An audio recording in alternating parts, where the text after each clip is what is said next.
Hi guys, welcome to my Panzer orders video. In this video I'm going to talk a bit about the design and some of the gameplay mechanics. Before I do that, I want to talk a little bit about the 5 principles behind the design. The first is that I wanted to do the game that was quick to set up and play. Now I've got a huge amount of war games in my collection, both miniature war games and board war games, and a lot of them do take a huge amount of time to play. Some of them take an evening, some of them can even take a weekend. So there aren't many games in my collection that literally I can play in half an hour, and that was an objective, so that you've got a moment to spare, you've got a little bit of downtime in between games, you just want to play something quick. I felt like I wanted to design a game that's like that. Second was that it's affordable. A lot of games I've got, invested a huge amount of money in, and I love them to pieces. And I wanted to do a game that was conversely was very affordable, and by that I mean you get the German cards and the Allied cards to begin with, everything you need to start and play for a pretty low cost. It helps making them as doing cards for that. The third is that I didn't want to make the game intimidating to people who don't know a huge amount about World War II history. You don't need to know the differences between a Panzer IV and a Panzer III, for example. You don't need to know every intricate detail about the fighting formations of the Allied or the German forces. All the rules are self-contained. Most of the rules are on the cards themselves. Conversely, which speaks to number point 4, I want the game to appeal to World War II fans. So I've hand-drawn all the art. There'll be a lot of vehicles and tanks in there and troops that people will be familiar with. There's also some oddities that I've included as well. If you're a big fan of this period of history, a lot will be familiar, and I hope that the fans of this history will be able to appreciate both the art and the design. And then the final thing is I want it to be expandable, and so that you can expand with additional expansion packs, scenarios, history-specific scenarios. So I'm going to go through and pick moments of history and recreate the battles using the cards that I want to do. I set myself this goal, really, that every card would have a unique piece of artwork on it. And the reason I did that was that, like a lot of people, I've got a huge amount of cards, a huge amount of games in my collection, and some of them I play, maybe once a year. But I still enjoy them, and I like to look at them from time to time. And I wanted to do a game where people could flip through the cards and, and appreciate the artwork and like the art and the subject matter of what the game is. So they're the kind of, main design principles that I gave myself when starting this project. And I think it's important to just have talked to them to begin with, so you can understand why I've made some design decisions I have. Because I've made them all with these things in mind. So let's have a look at some of the design. So the first thing that you need to do in the game is you need to build your deck. And every card has a number of points associated with it. So for example, the Tiger tank is 120 points. You get 2 Tiger tank cards in the core game, both 120 points. Whereas conversely, a German paratrooper, German infantry, for example, is 5 points. The German paratroopers are a bit tougher, and they're 10 points. So you agree a points limit of the game with your opponent, and that can be 2,000 points, 5,000 points, whatever, 1,000 points, no matter, whatever you choose to do, and then you individually build your deck up based on that number of points. And I enjoy a lot of miniature war games where you use a point system to create your kind of army.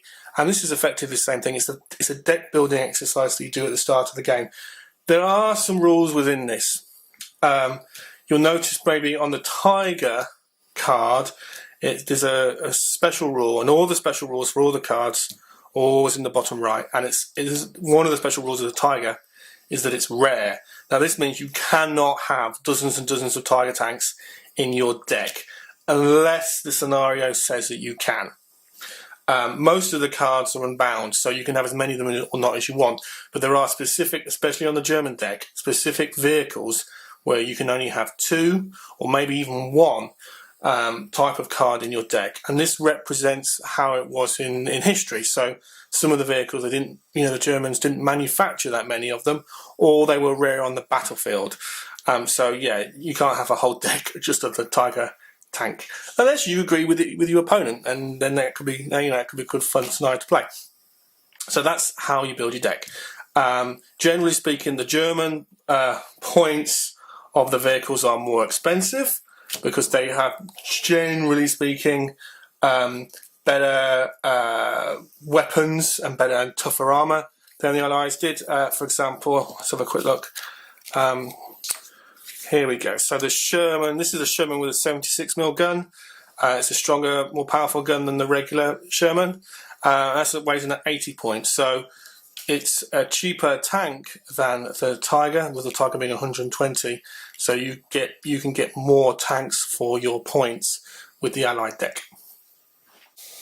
Generally speaking, the Allied deck will always be bigger than the German deck, and it's because of the points. This actually gives the Allied player an advantage. In the game, if you run out of cards, you lose. So the Allied player, by having more cards in their deck, will, if it comes to that point of the battle where it's been an ongoing battle, a longer battle, will inevitably win because they have a bigger deck. And this really represents the fact the Allies, especially towards the end of the war, and for the World War II fans out there will probably feel and notice with a lot of the art, this is pretty much a late war type game. The Allies had a lot more equipment. The factories were churning out material. The Germans were having problems with fuel supplies, with factories. So the Allied deck is bigger. It gives the Allies an advantage there. Now, the German deck, even though it's smaller, like I said, they generally have better armour, especially the tanks are, generally speaking, more powerful as an individual case. So, for example, there's another cool German tank, the Panzer. Where the Germans are an advantage is that in the game, new vehicles and all new cards come onto the battlefield face down. And your opponent obviously doesn't know what they are. Now, if you bring a Tiger in face down and the player attacks it, then you unveil it. It's a Tiger tank, right? And bearing in mind, a lot of the German tanks are pretty tough. This gives the German player a distinct advantage.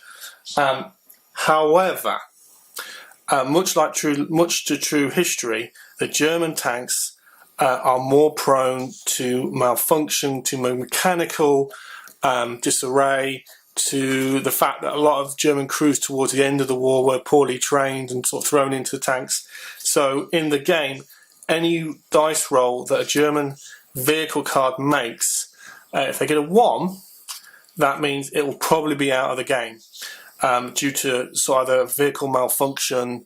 A lot of German armour had been sabotaged at a factory level. So that rule represents all that. So Germans have fewer cards. The cards are generally tougher, but they're more prone to accidental damage. Any dice roll of 1 for a German vehicle card will probably mean it's knocked out of the game. There are exceptions to this. There are specific German vehicles that can counter that, and they're detailed in the special rules for those particular cards.